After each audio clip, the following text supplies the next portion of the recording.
welcome to Millennium News Hour. I am Tanziba Nauri. In today's bulletin, we will get you detailed news from across the nation and the world. Let's begin with the headlines of the day.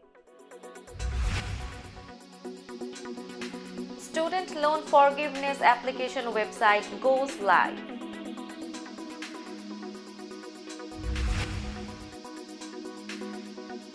Biden prioritizing abortion legislation before midterms.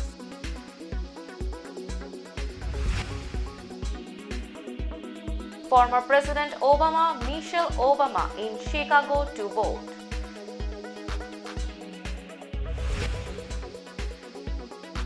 At Georgia debate, Abrams and Kemp clash on abortion crime. Ryan Vance at odds on abortion January 6 in Ohio Senate debate. Steve Bannon should get 6-month sentence, Justice Department says.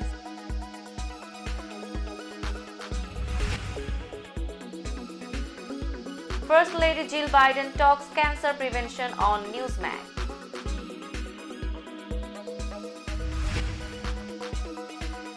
'70s show actor Danny Masterson on trial on 3 rape charges.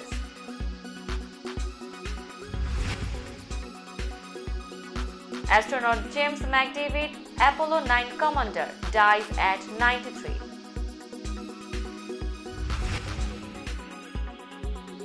Death toll from Russian warplane crash into city rises to 40.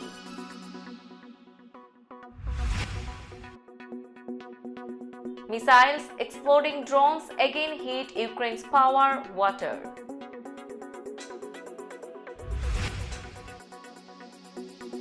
Haiti calls for help at the UN as world moves assistance.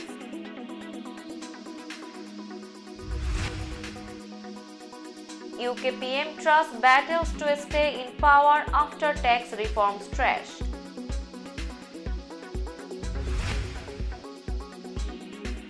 Ori grows for Iran athlete who completed without her hijab.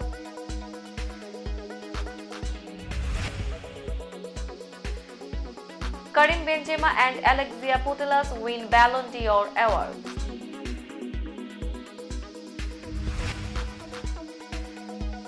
FIFA vows to improve Indonesian soccer safety after tragedy.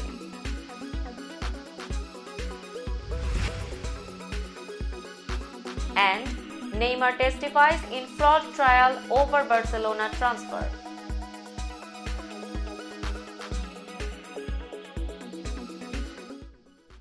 Now news in detail.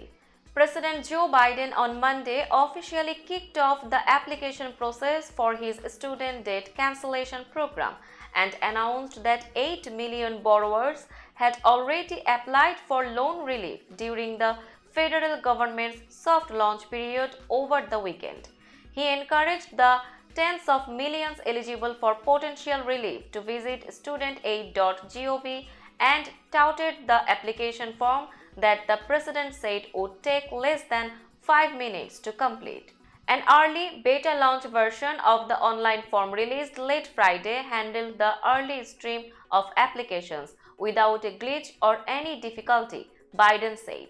It means more than 8 million Americans are starting this week on their way to receiving life-changing relief. Biden, accompanied by Education Secretary Miguel Cardona, said Monday. The president called his program a game changer for millions of Americans saddled with student loan debt.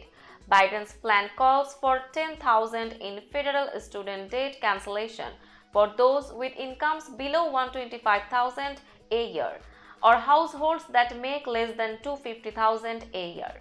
Those who received federal Pell Grants to attend college are eligible for an additional $10,000. The plan makes 20 million eligible to get their federal student debt erased entirely. Biden promised to pursue widespread student debt forgiveness as a presidential candidate, but the issue went through more than a year of internal deliberation amid questions about its legality. His plan sparked intense debate ahead of the midterm elections, with Republicans and some Democrats saying it's an unfair handout for college graduates. But on Monday, Biden offered a full-throated defense of his decision. President Joe Biden promised Tuesday that the first bill he sends to Capitol Hill next year will be one that codifies Roe v. Wade if Democrats control enough seats in Congress for Biden to sign abortion protections into law. It's the first time Biden has prioritized abortion legislation in this way ahead of the November midterms. Republicans are widely projected to gain control of at least the House. Abortion rights have been a key motivating factor for Democrats this year, although the economy and inflation still rank as chief concern for most voters. Biden plans to make the remarks at a Democratic National Committee event in Washington. A Democratic official says the president will also make a contrast between his party and Republicans who are calling for a federal abortion ban that would punish doctors for performing the procedure. Former President Barack Obama is about to hit the campaign trail ahead of the November 8 election.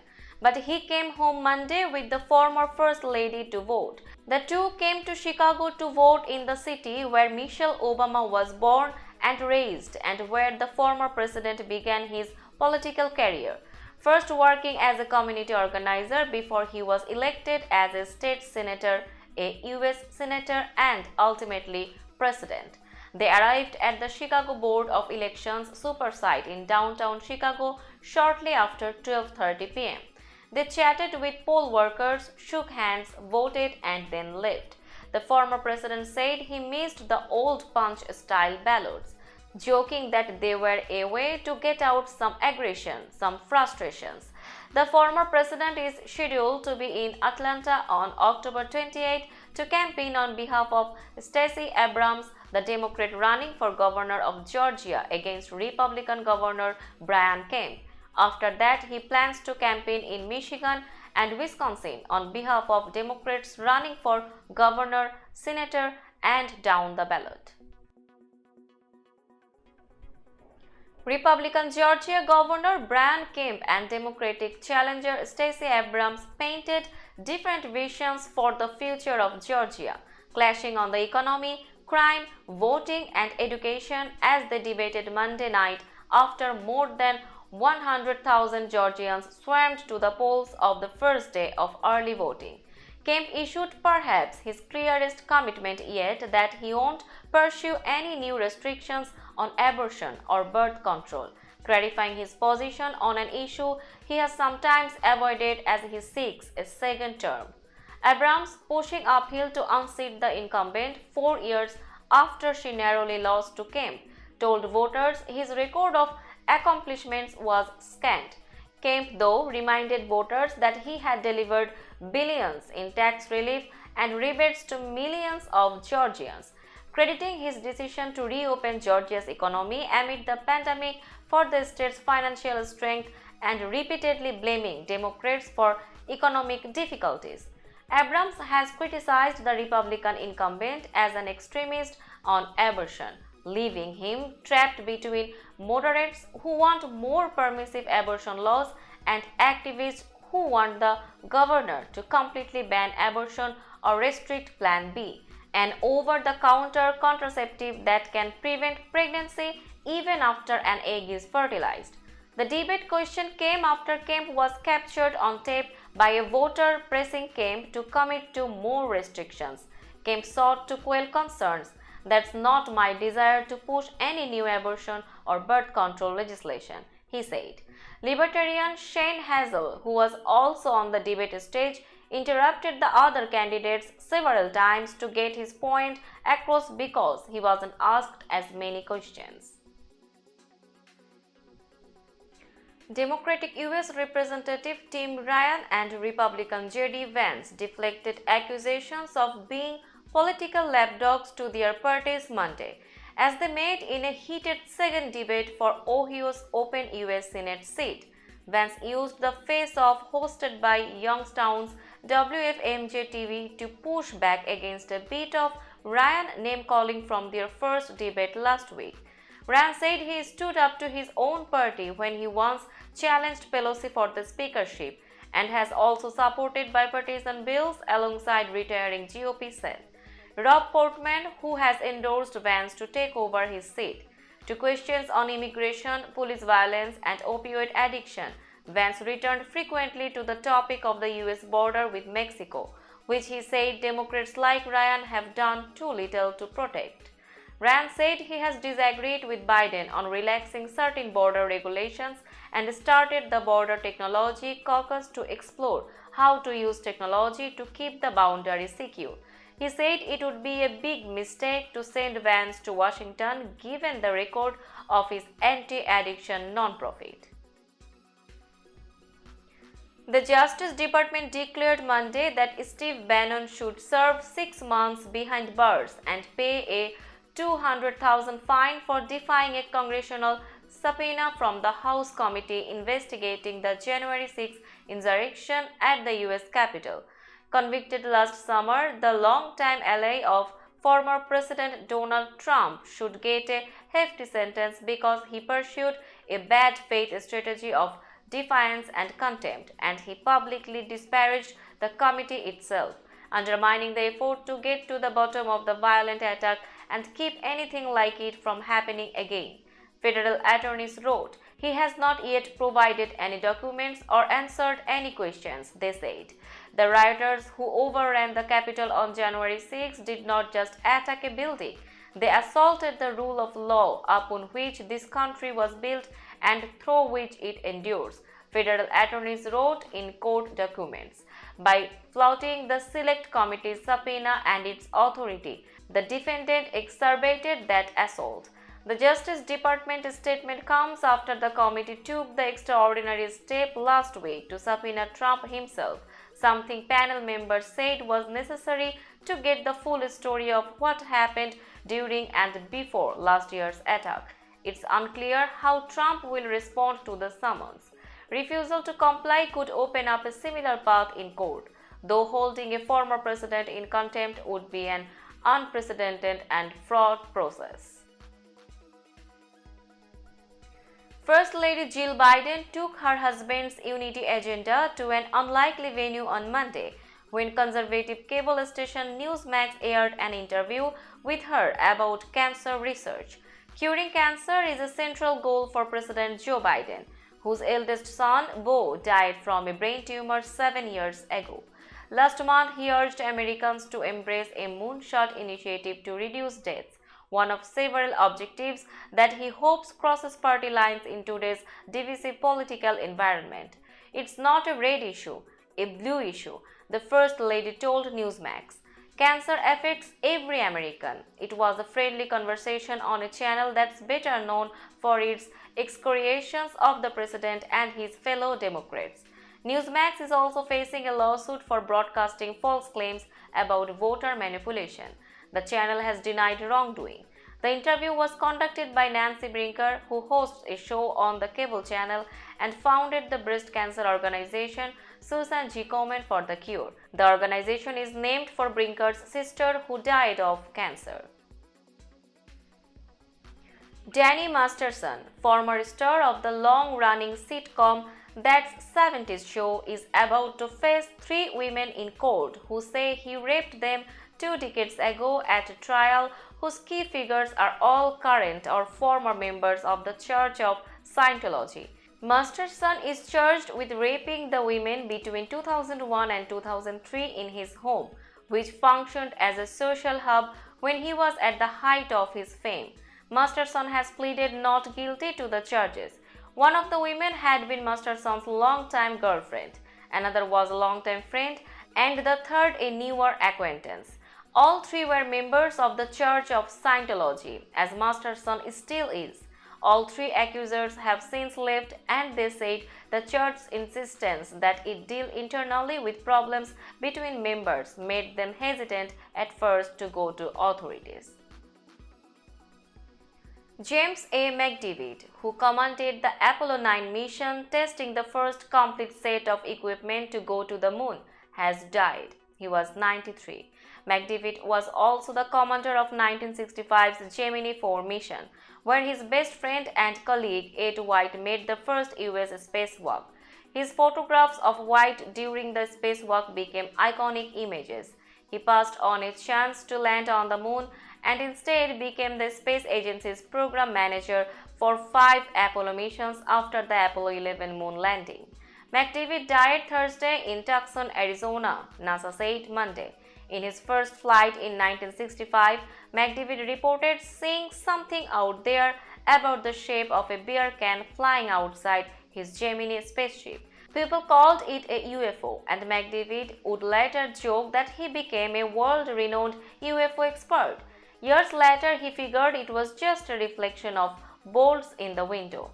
Apollo 9, which orbited Earth and didn't go further, was one of the lesser-remembered space missions of NASA's program.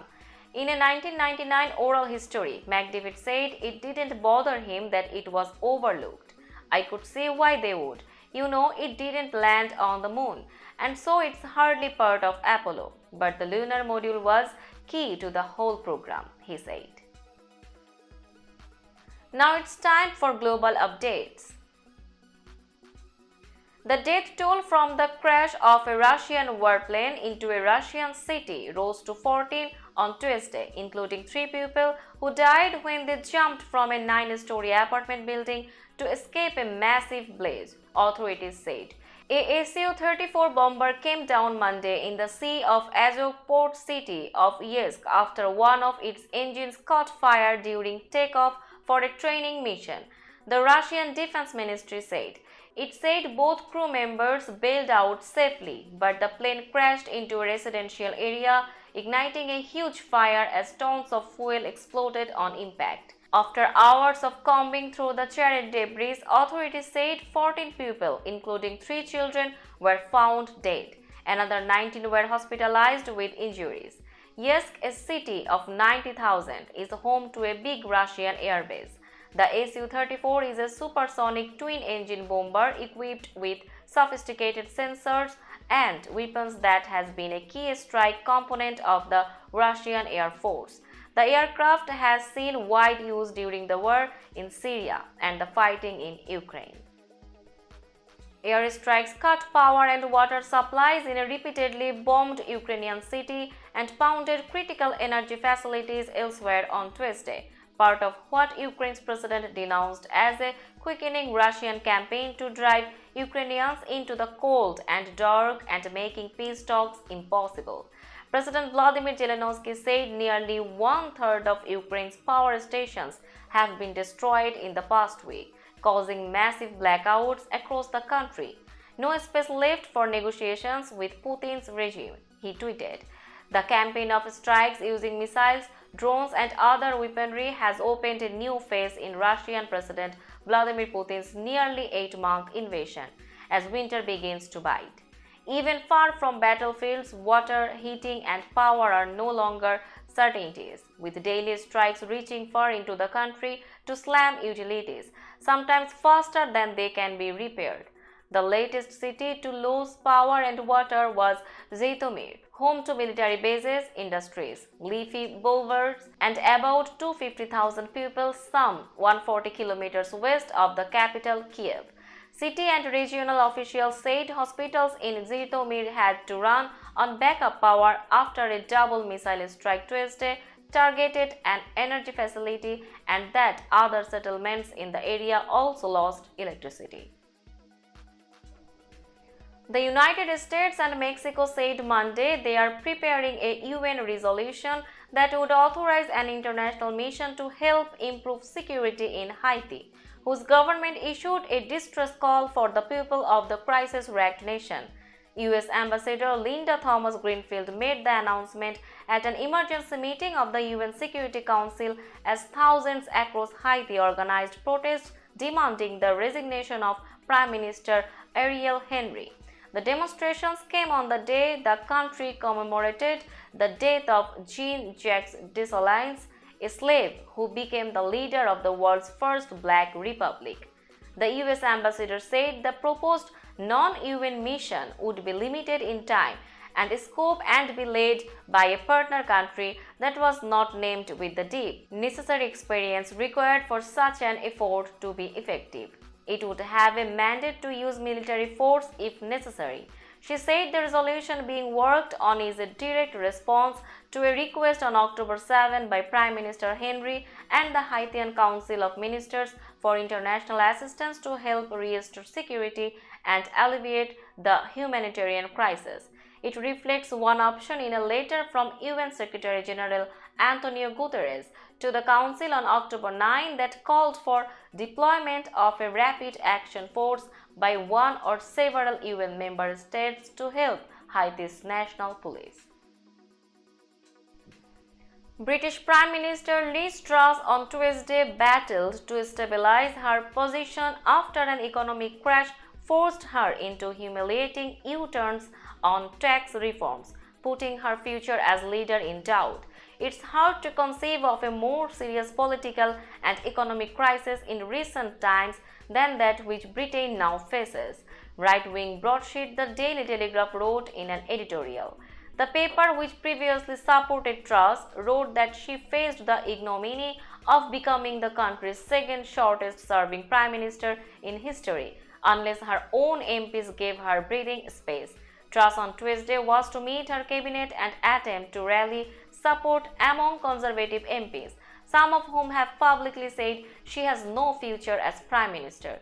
She was set to face Parliament on Wednesday for a session of Prime Minister's questions. The right-wing Sun tabloid on Tuesday calls Truss the ghost PM, while left-wing tabloid The Mirror called the situation a catastrophic humiliation. The embattled Prime Minister on Monday apologized in a BBC interview for going too far and too fast with reforms a month after taking office. This came after her new Finance Minister Jeremy Hunt, in a brief televised statement on Monday, axed almost all the debt-fueled tax cuts announced last month in a budget by his sacked predecessor Kwasi Kwarteng.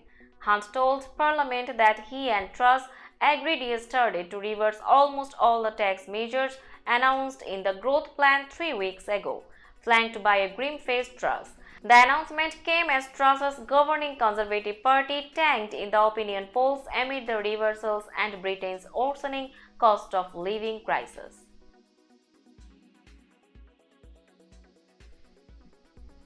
Now a look of today's sports stories.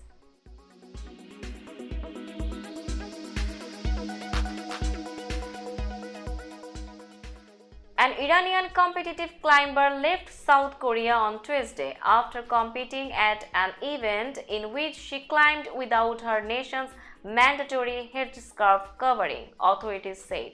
Farsi language media outside of Iran warned she may have been forced to leave early by Iranian officials and could face arrest back home, which Tehran quickly denied. The decision by Elnaz Rekabi, a multiple medalist in competitions, to forego the headscarf or hijab came as protests sparked by the September 16 death in custody of a 22-year-old woman have entered a fifth week. Mahsa Amini was detained by the country's morality police over her clothing. The demonstrations, drawing school-age children, oil workers and others to the street in over 100 cities, represent the most serious challenge to Iran's theocracy since the mass protests surrounding its disputed 2009 presidential election. Karim Benzema won the men's Ballon d'Or for the first time on Monday after a brilliant season with Real Madrid kept by the Champions League and Spanish League titles. Spanish player Alexia Putellas won the women's trophy for the second straight year following another standout season with Barcelona. Benzema had his best season ever at Madrid, being the top scorer in both leagues. He scored 44 times for Madrid, including 15 in Europe's top competition, and equaled Raúl González as the club's second highest scorer behind Cristiano Ronaldo. Benzema at 34 became the oldest winner since the first recipient in 1956, Stanley Matthews. "Age is just a number for me," he said. "People play until their later years now, and I still have this burning desire. It is this drive that has kept me going and never allowed me to let up." Benzema won ahead of Sadio Mane and Manchester City playmaker Kevin De Bruyne. Mane played for Liverpool last season and joined Bayern Munich in the summer. The president of soccer's world governing body met with Indonesia's president on Tuesday and pledged to help improve stadium safety to prevent a repeat of a tragedy in which police fired tear gas at a match, causing a crash that killed 132 people as spectators attempted to flee. FIFA President Gianni Infantino said it will bring experts and investment to improve infrastructure across the soccer-obsessed country of more than 276 million people because they love football, and we owe it to them that when they go to see matches, they are safe and secure. He said FIFA will work closely with the government, the Asian Football Confederation and Indonesia's Football Association to ensure that the Under-20 FIFA World Cup to be hosted by Indonesia next year will run smoothly. The October 1st tragedy at a stadium in East Java's Malang City that killed 132 people, including 43 children, was one of the world's deadliest sporting disasters. About 580 spectators were injured, the government said. Neymar said in court on Tuesday in a fraud and corruption trial over his transfer from Brazilian club Santos to Barcelona in 2013 that he knew little about the negotiations and his father was always in charge of his contracts. Neymar and his father, who acts as his agent, were among those accused of concealing the real amount of the transfer from an investment group involved in the negotiations. Neymar's mother, former Barcelona presidents Sandro Rosell and Josep Bartomeu, and representatives of both clubs also were in court in the trial that began on Monday and was expected to last at least until next week. Neymar testified for only a few minutes. "My father handles everything," he said. "I wasn't involved in the negotiations. I only sign what he tells me to sign." Neymar said he heard rumors about other clubs wanting to sign him, but his dream as a kid was always to play for Barcelona. Real Madrid president Florentino Perez was called to testify by the plaintiffs and said via video conference he didn't know Neymar personally, but admitted his club was interested in signing the player before he joined Barcelona. He said Madrid made an offer for Neymar for 45 million euros. Let's have a look on today's weather chart.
That's all in today's news. Keep watching Millennium News 24 for latest updates. Millennium TV USA and Millennium News 24 network is transmitted and available to be watched free for all at TVs such as Sony, Samsung, LG, Roku TV, Amazon TV and Apple TV. And also in all European countries and Australia available with Sky Network, Worldwide Jadoo TV, Radiant IPTV, Worldwide Jago BD Network and Horizon Satellite globally. Stay connected with us for all types of informative and entertainment program. Thank you.